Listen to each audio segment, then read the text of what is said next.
I just finished interviewing Prema Mckeever. Oh, she is so good. You're going to really enjoy this one because she really expands upon transformational relationships and understanding trauma and the responses. And by bringing ourselves back to us, moving through that to expand and be that ripple effect in your personal and professional life. So check out this episode. She is amazing. Welcome, new and true friends. When we're building relationships, we tend to look outside ourselves to tell us how good the relationship is by how others are responding to us. And for me, that is the transactional. That's more of a conditional relationship. And we discussed this a little bit in the first episode with Dina Bakowitz and leading into creating more of a meaningful relationship, inviting that curiosity and being open without judgment. Yeah, moving past our own judgments of ourselves and others, right, helps us to see past our own preconceived notions. And in the second episode, Brett Hill also discussed about the somatics of how the body's expressing when you're finding yourself in a challenging situation or in a conversation with others, and just tuning into asking the body, what am I feeling in my shoulders? How is my body responding? And inviting in a gentle pause, right? This is what creating transformational relationship means. It's all bringing it back to ourselves. And what I call working from the inside out for those of you who have been tuning in. And this is cultivating a deeper connection and a relationship, most importantly, with ourselves. This is when we truly understand who we are and shifting, right, from transactional to transformational. So you might be wondering how working from this inside out applies to your personal and professional lives. Well, from my own experience, we are the ripple effect, right? Starting with our thoughts, emotions, interactions with ourselves and others. This is what creates our experiences. But it goes much deeper than that. As I've talked in past episodes about how the brain is hardwired for survival.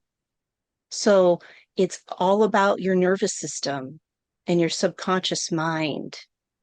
And those behaviors and thoughts and emotions will pop up so quick, you don't have time to really think about them because they're ingrained into your psyche and your nervous system is responding to that.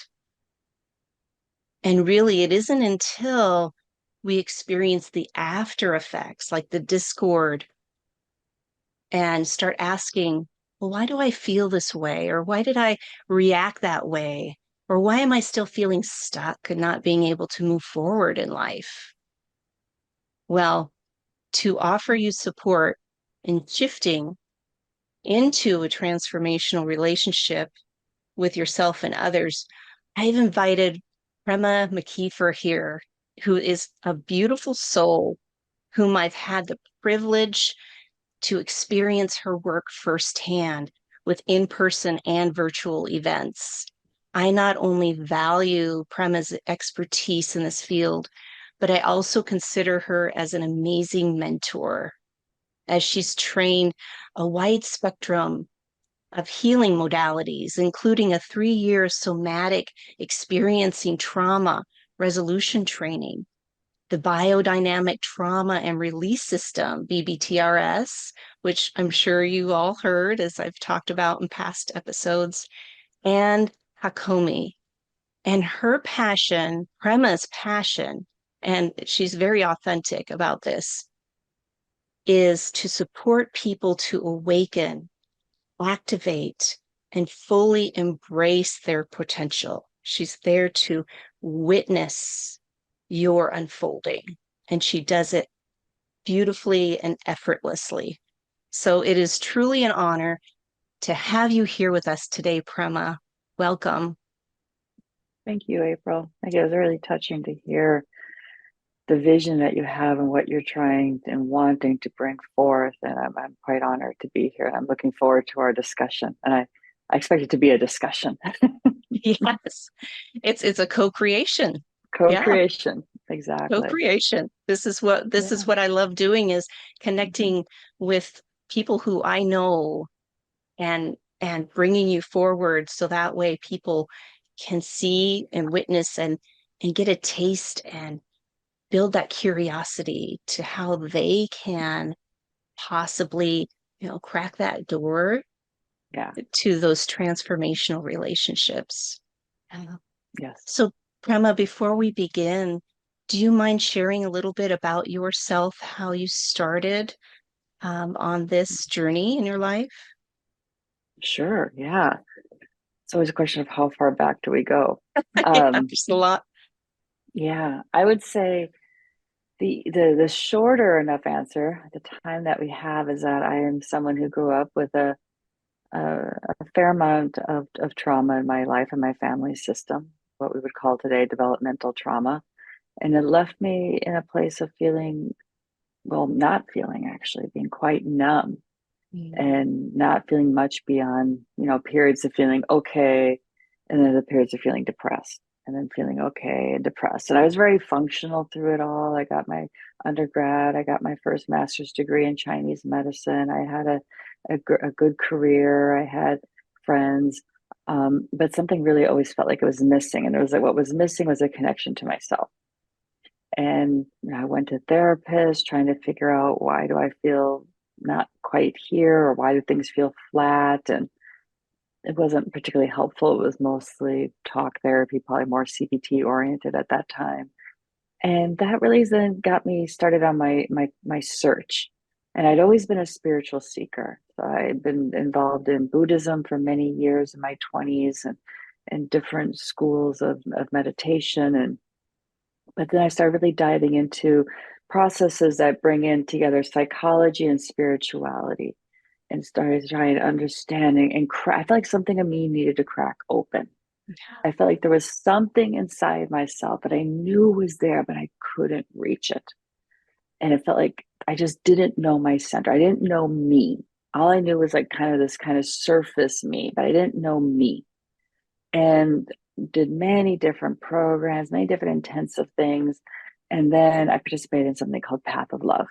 And that work changed my life. That brought me to me. Now, it doesn't mean that you just do that and the work is done. It's been an I know. ongoing unfoldment ever Definitely. since. Yes, yes. That was the shift. That was the transformation for me that then put in place or started a whole trajectory of events that my life is completely different now than it was before I did that process 13 years ago. And it's now a great honor in my life to be one of the facilitators of that process. Maybe we'll talk about that more later on. But it has been this journey of learning and trying and working with different modalities to heal trauma. That's what it ended up having to be for me. And to understand and move through the layers of my psychology that got built up to manage the traumatic experiences of my childhood, which is what I think happens for most of us. So, Most definitely. For those that are willing to, right, acknowledge it mhm. and be courageous enough to do the work. As you said, Prema, it's not a one and done. Oh, I did No. that course and I can check the box and I can add this to my toolkit. Wow, it Yeah. goes much deeper than that. Hmm. Yeah. Hmm. So Absolutely. what do you think is the biggest challenge for people or hang up that they might have when they do start that seeking and they find something that they feel that they resonate to, but then when they get into it, um, there's some resistance there. What is that? Can you Mm. unpack that a little bit? Because I'm sure you've witnessed that through many years of your experiences. Yeah. That word resistance is so interesting. And it's such a loaded word.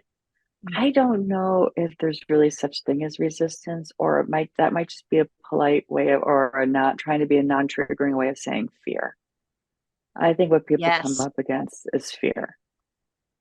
Fear that if I go into this, it'll be too much. If I feel into this, it will be too much. I will be overwhelmed. I won't be able to handle this. Something inside of me will fragment into 1,000 million pieces. Yeah, so it does take courage, but it also takes support. And that's why I don't think just trying to go off and hike in the woods is really the best way to try and heal trauma and to come back more into authenticity and have more meaningful relationships. We were hurt with people. We were hurt, unfortunately, by people often that we were in the closest relationships to, intentionally or non intentionally. And the healing takes working with people. It can be one on one. I personally think that while I do work one on one with clients, I personally think that there's something extra that can happen within group work, which is why the brunt of my focus with people is working together in groups. Because when we come together in groups and create a field, a safe field and container, there is much more holding for what comes up. There can be much more support for what wants to come up. And people find that they're able to move through these different layers much more quickly. So the big challenge that I see is fear of overwhelm, fear of re-traumatization, fear of too much. And with that also tied into that is shame. Shame also makes us say, don't go there, hide, shut down, numb out. You're not worth it. Don't bother. It can manifest as helplessness, freeze, all these sort of ways that shame manifests. So I think those are the two things that people really bump up a lot. And of course, they're connected, fear and shame. But those are the two biggest things, the two, I think, biggest challenges that we come across in this path of healing on a certain level. When we get below the level of the personality structure, when we more moving more into what you call more on the spiritual level of things, I think the big thing that happens is the fear of actually losing our identity, losing the sense of ego self, losing, and that's when you more in the work of like psychedelic therapy or deep spiritual processes. There is the grasping and the terror of our ego structure itself, of not wanting to dissolve, not wanting to lose control and disappear. Mm. Oh, yeah. Thank you for unpacking that. And it's so true about the fear Mhm, and the fear of the unknown as we go within ourselves. mhm, I've done some work and it not only through BBTRS, but other modalities to where I found that when I accepted myself and those parts of me, then it made it easier to see through the trauma response, mhm, right? And forgive myself, or not necessarily forgive, but for myself, right? mhm, Forgiving versus, oh, forgive that other person, you know, forget and forgive. Oh, that's really not going to work, I don't think. mhm, So forgiving myself, acknowledging these are parts of me, and finding that gratitude and love that I only responded in that way because that's all I knew at that time and mhm, with that trauma response. Yeah. mhm, And I know we're talking about trauma here. And since you are more clinically inclined, can you just break down what trauma is for those mhm, who, because people are talking about it all the time now. mhm, And, there's trauma informed counseling, there's trauma informed yoga, there's trauma, all these things. mhm, So, if you could unpack that a little bit about what trauma is, mhm. so that way people Sure. can maybe get a better grasp at it. Yeah. Yeah, well, that right there, there isn't a standard definition of trauma. I mean, a couple of different ways to look at it that I appreciate that I think are helpful. One is that trauma can be seen as something that is too big, too much, too fast, that is more than what we are able to contain, more an experience that is more than what we are able to metabolize, contain, and be able to respond to. Um, that being said, trauma is also about what didn't happen that should have been there. Things like neglect, things like not being seen, not being really welcomed or feel like you belong. So there's both a more overt trauma, trauma by, and then trauma by omission. So the trauma that Mm. happens because of events that happen to us, abuse, car accidents, bullying. There's trauma that we experience on a cultural, societal level, racial trauma, trauma around sexuality, trauma, it could be trauma around religion, all sorts of ways in which we were overwhelmed. And whatever happened was more than what we could contain and manage and respond to. And the support around us was lacking. And then there's also trauma, like I said, that often happens because we grow up in homes without adequate support, without adequate sense of holding and love and connection and attunement. So it can fall on either category, but the end result is that our nervous system is living in a state where there was too much of a need to have a response. There's too much sympathetic arousal. Fight, flight energy came up. And then with that, freeze energy came up, and that didn't get resolved, that didn't get metabolized, so it's still continuing to live on in our system, particularly as children. Things that happen to us when we're younger, because we don't, the way our nervous system develops is we only have really good access when we're younger to our sympathetic fight or flight or our dorsal freeze response. Mm. We don't have much access to what develops later as adults, which is our ventral vagal response, which helps us kind of moderate and contain some of this energy. These are our two pathways we have when we're children to deal with adverse events. So we can either cry, scream, try to run, try to hit, try to kick, or we can learn to shut down and numb out.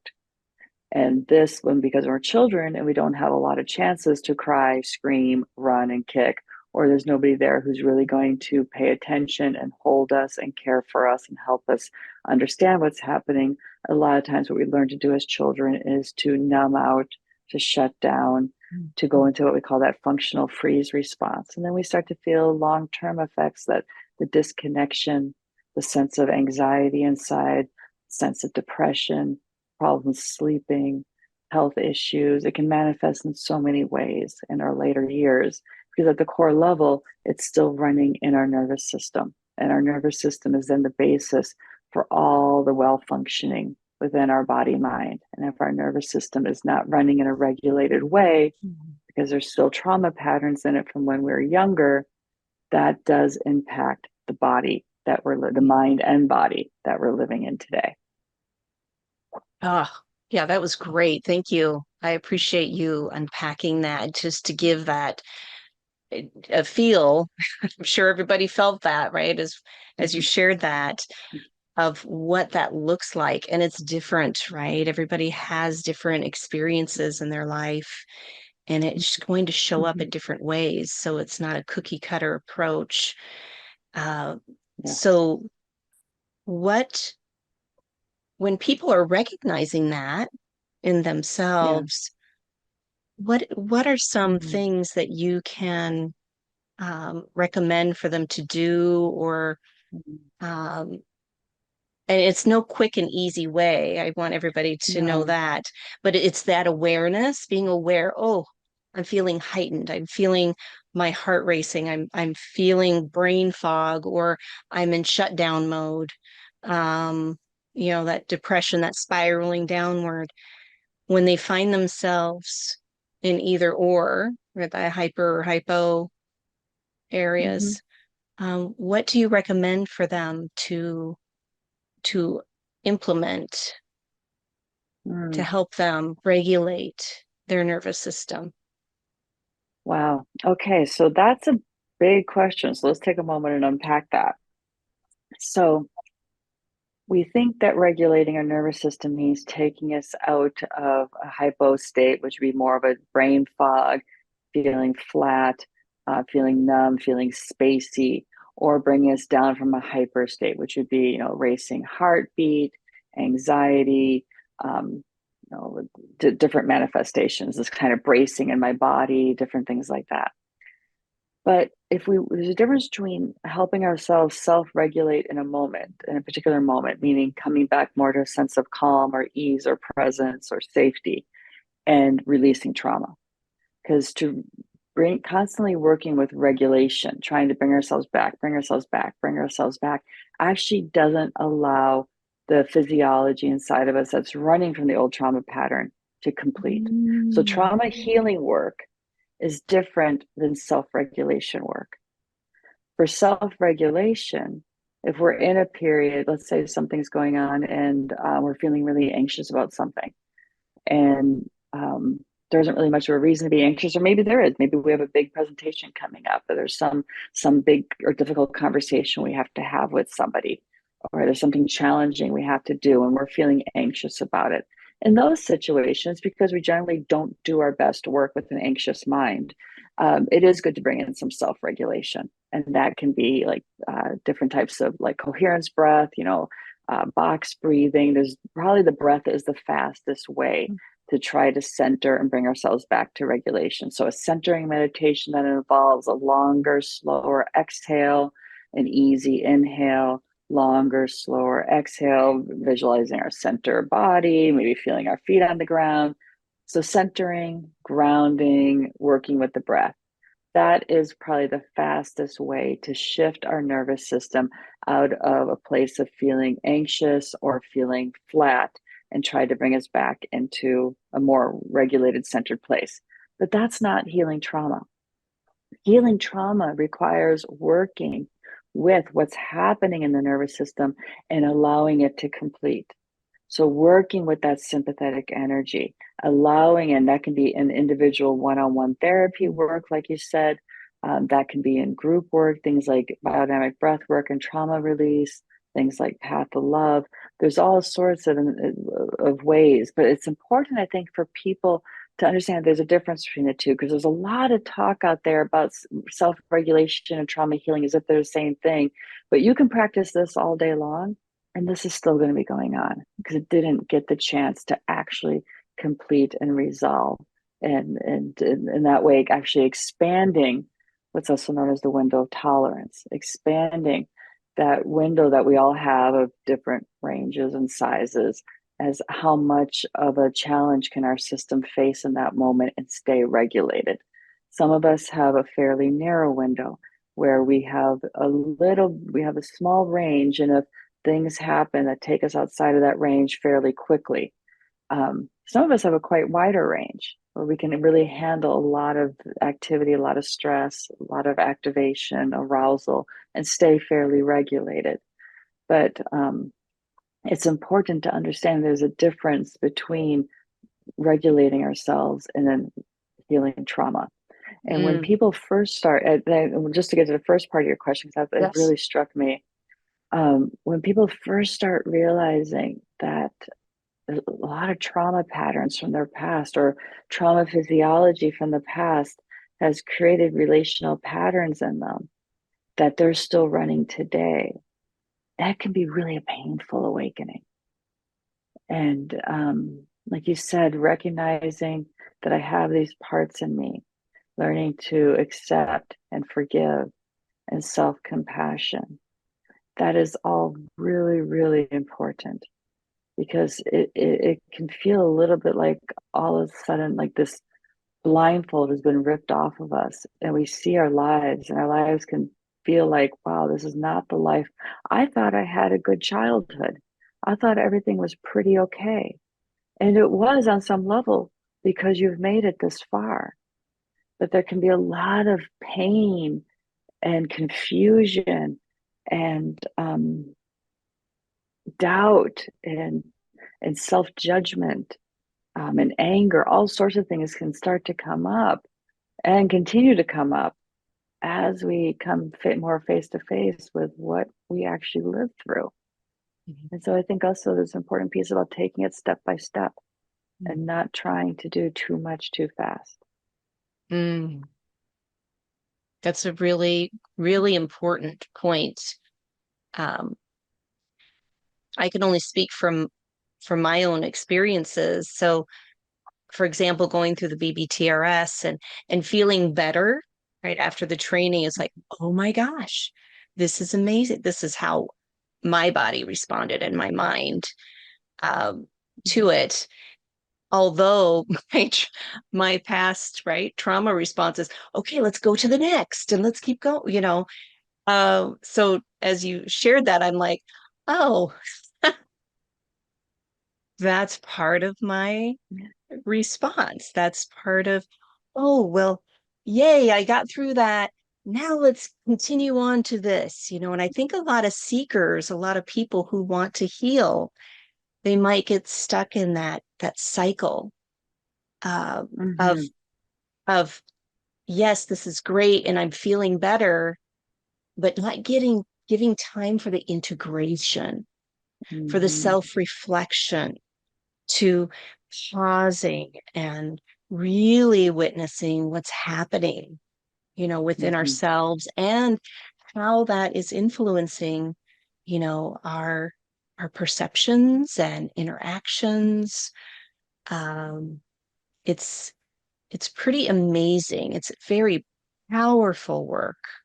Mm-hmm. And what I love about it is that it's very empowering as well. Mm-hmm.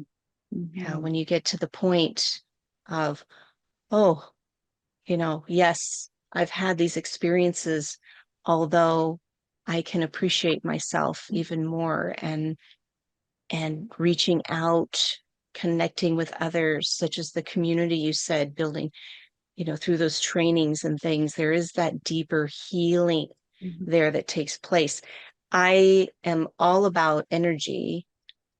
And so Mm-hmm. together holding that safe space, right, with that resonance happening there, Yeah. that also helps to shift um, the frequency and our nervous systems respond to that.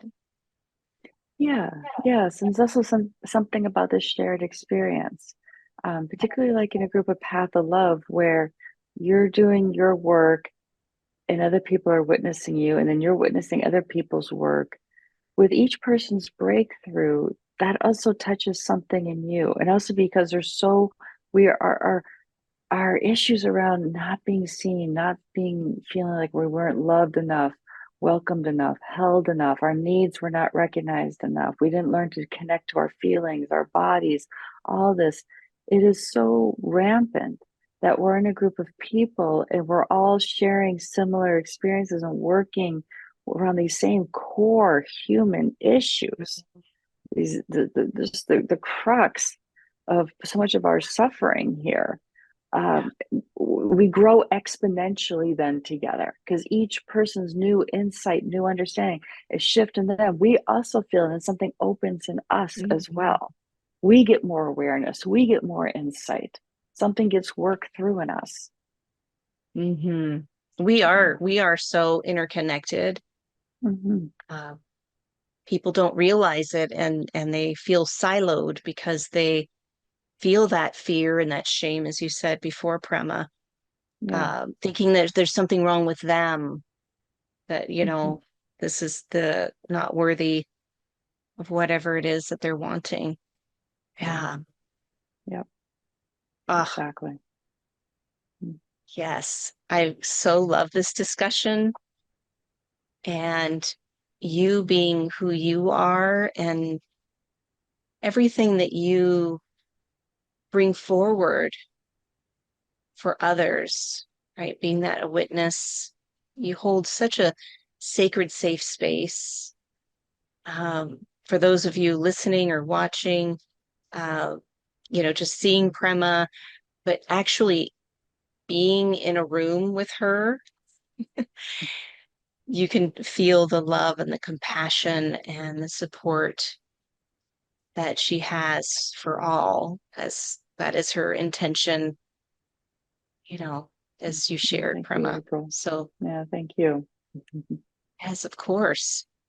And I want to just bring it back into, since we went deep, right, into our being and working through these awareness, right, of what's happening with our bodies, minds, and nervous system.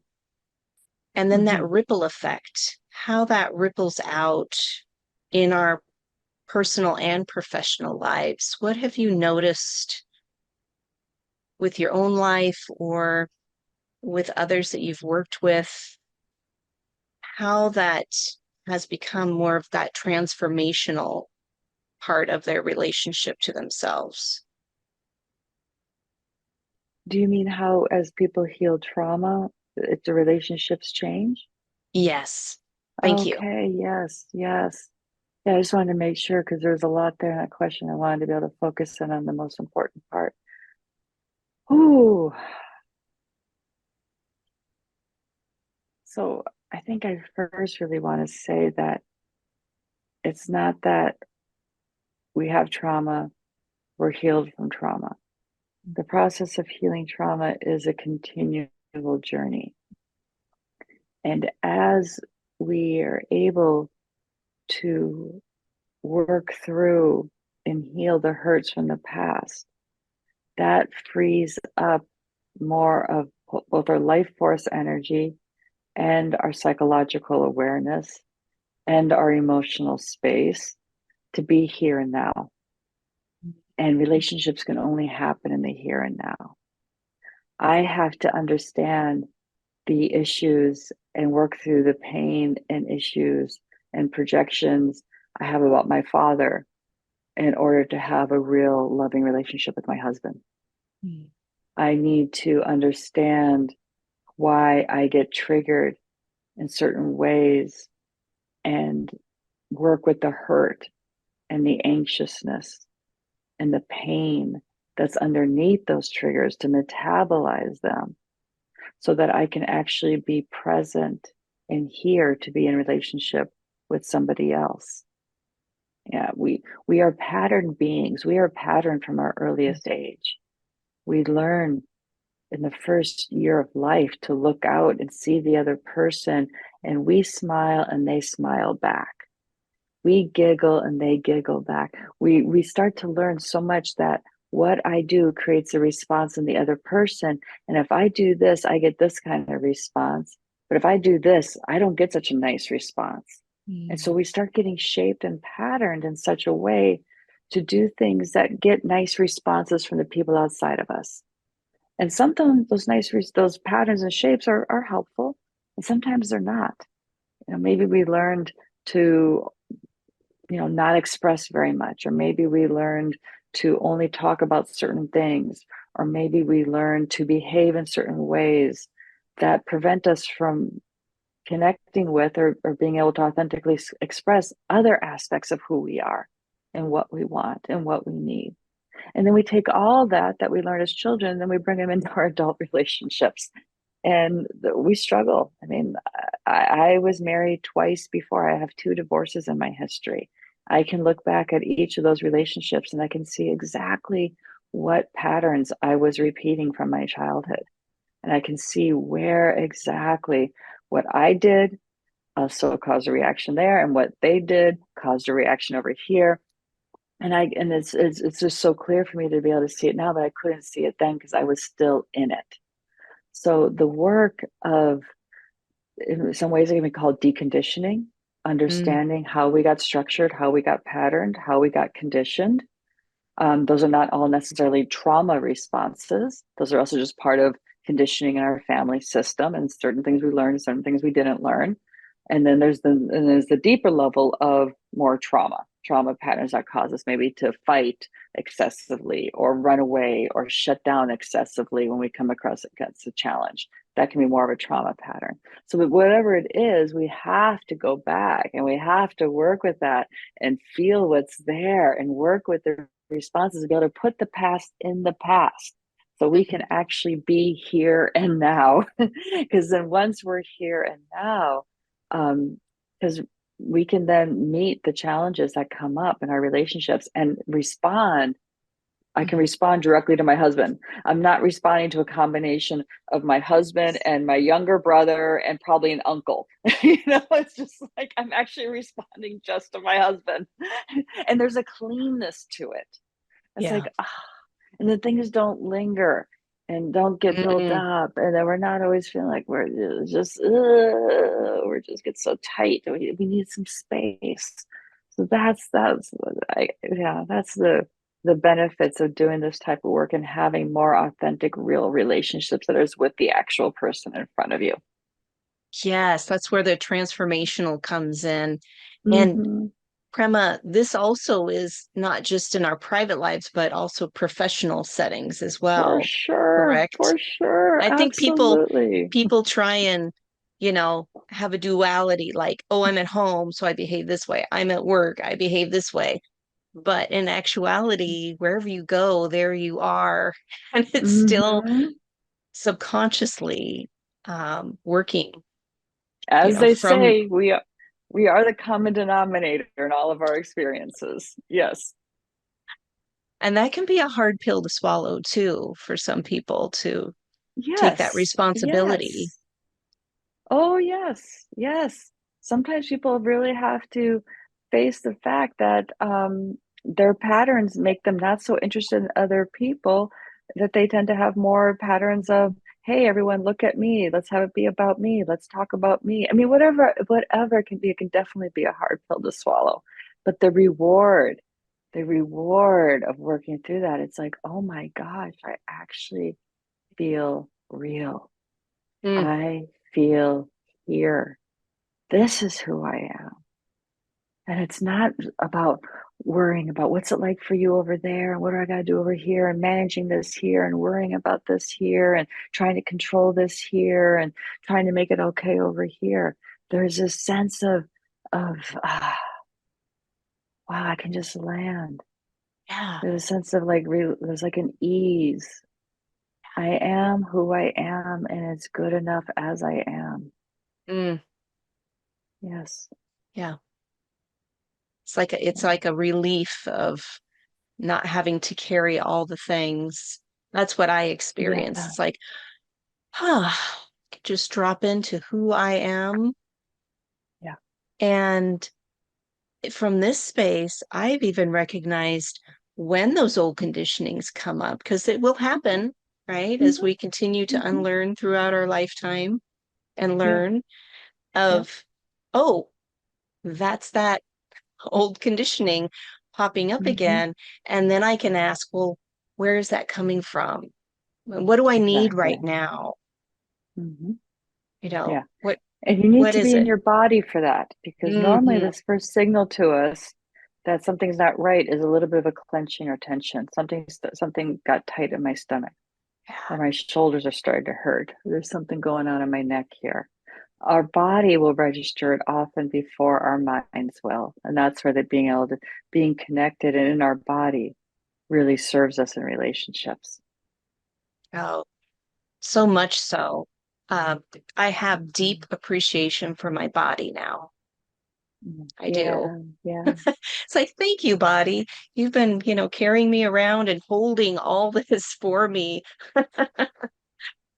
And when we can, Yes, yes. feel that support, I think also as you brought up Prema, that's so needed, right? Having that support and being Mhm, witnessed and working with somebody such as yourself mhm. to witness and help guide, not telling you what to do. I know that Prema doesn't do that. Yeah. She asks amazing questions Mhm, and mhm, just even the somatics and things. So uh, I don't want to talk too much about that because I would love for people to reach out to you to have their own mhm, experience, whether mhm, that is one-on-one or in a group setting, which I highly mhm, recommend.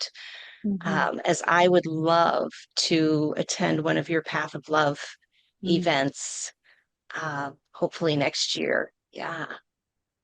So for Yeah, those who it'd are be great to have you curious, there. yeah, I would absolutely jump into that. For those who are interested in learning more about you, Prema, or have some Mhm. questions for you, what's the best way to contact you? Yeah, my website is the easiest way. It's my name, PremaMcKeever.com. And on there is a list of all my upcoming events. And I also have a resource page on my website that it has some free downloads. One is on an ebook that contains different breathwork exercises for self-regulation. And also, I have a couple of video series on there about trauma. One is to understand more, it goes more in depth into how trauma works in our physiology. And the other one is a three-part series on the polyvagal theory with some worksheets and stuff Mm. like that to help develop some awareness around our different response patterns. So, yeah, I have a mix of free resources, and people can also find there where they can find me next. Oh, great. Yes, I'm well aware of the polyvagal theory and vagal toning and all that good stuff.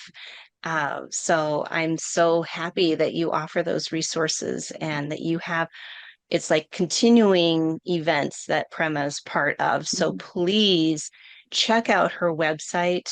Are you on Facebook or LinkedIn as well? Instagram, and Mm. yes, and Facebook as well. So, Okay, Facebook and Instagram. great. We'll make sure we have those links for viewers and listeners. Yeah. So thank you, Prema. It's just been such an honor and a blessing to have you here with us today. I so appreciate you. Oh, thank you, April. It was wonderful to have this conversation with you and share these ideas. I really appreciate this. Thank you.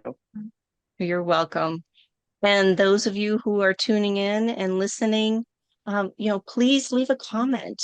Let Prema know what you found interesting, or even share what your experiences have been. Um, Noticing the difference, right, of the resourcing or working through, your own challenges, maybe sharing some experiences there. And of course, hit like, subscribe, so that way you'll be notified when more episodes come up. So until next time, my friends, be well.